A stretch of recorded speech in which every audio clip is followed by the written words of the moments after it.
Okay, friends, let's talk about kitchen gardening. This is what it looks like now, but this is not how I started. So let's talk about how to get started. The way that I did it is I started very small. So I started with one bed that was 1 foot high, and I used these simple cinder blocks from Home Depot that had cutouts on the side. So you put down the blocks, and then a 1x6 slides in them and makes a very simple and inexpensive garden bed. So I started like that just to see if it was going to take, if I was going to stick with it, if I enjoyed it. Obviously, I do. Um, and so I did that for probably 2 years, and I even added to it. And then I decided that I wanted it to be pretty. So I looked on Facebook Marketplace for planters, for raised bed planters. And I found somebody who made a pretty simple version, and I reached out to him and asked him to do a custom build.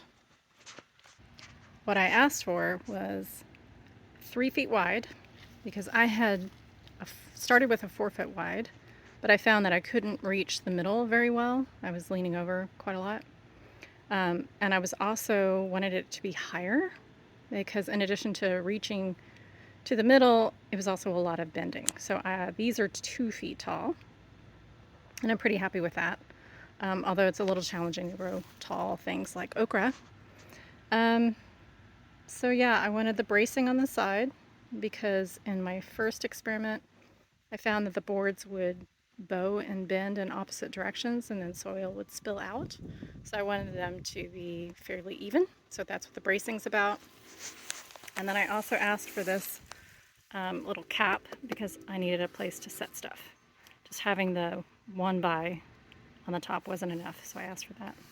And then I did these miter corners just because I thought they were pretty, although hindsight being 2020, probably wouldn't do it again because they want to pull apart here at the corner. I probably would just do a butt joint if I did it again.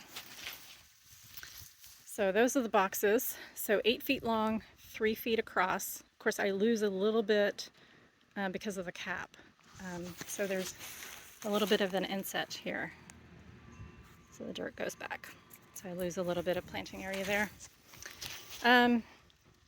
Yeah, as far as the fill dirt, you can go cheap or you can go expensive.